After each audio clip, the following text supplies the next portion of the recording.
Our next problem in section 11.4, example 1c, we have the series of 1 over 3n minus n.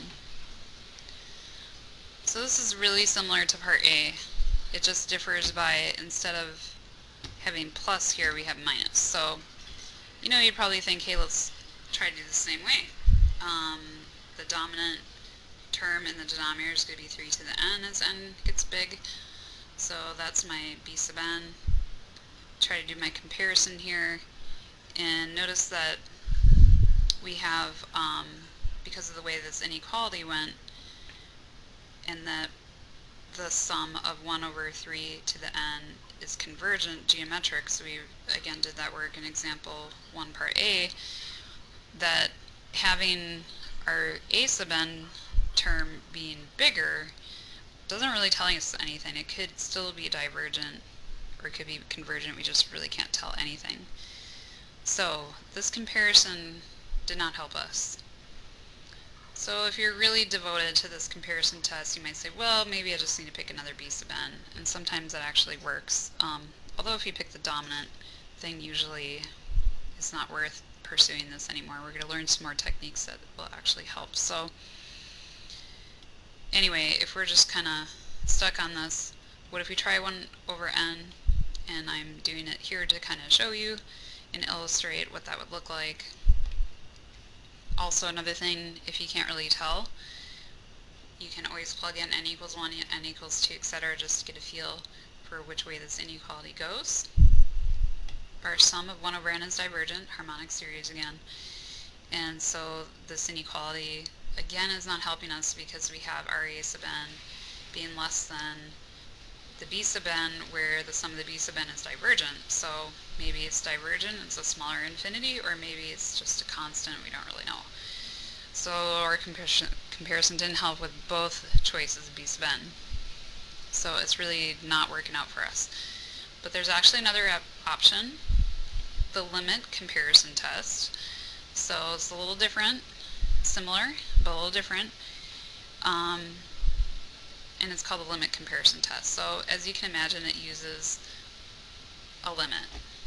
So we start out the same way. Suppose that the sum of a sub n and b sub n are a series of positive terms, so we got to have that going on.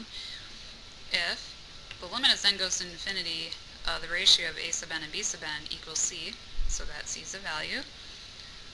Just a note that you can actually set up the ratio the other way if you want to, and this is still totally legit. That c is greater than 0, then what this says is either both series converge or both diverge, and you know the behavior of your sum of b sub n, like we did in the comparison test or the direct comparison test. So all you're looking at is the c. If it's greater than 0, then it's going to have like the same behavior as your sum of b sub n. They're similar enough. So the idea here, if we have the c going to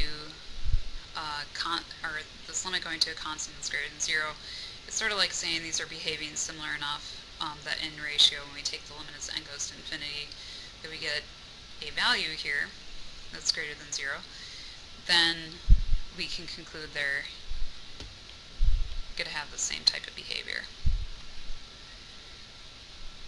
So that's sort of the idea. Notice there's no inequality here, which is kind of nice. We don't have to play those inequality games. Alright, so let's go back to this one that was stumping us. Example 1 part C, the series of 3 to the n minus n in the denominator. We got 1 on top. So we suspect that maybe this converges because part A did. The 3 to the n in the denominator is dominant, and this thing would, if it behaved that way, it would be geometric in the geometric case where our r is less than 1, which converges. So it's kind of our inkling here in a b sub n. Let's go back with that choice because that seemed like a pretty good one. So there's two choices for which to set up your limit.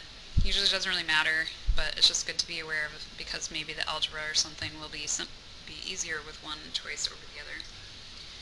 So a sub n over b sub n, if we take that literally, is 1 over 3n minus n, all that divided by 1 over 3 to the n.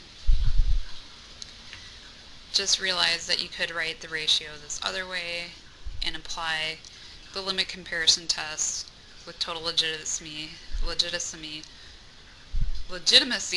sorry, and could proceed that way. So in this case, it doesn't really matter.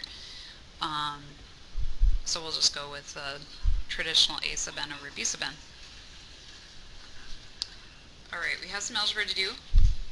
You want to multiply by the reciprocal. Usually this thing looks, it's always going to be this compound fraction business.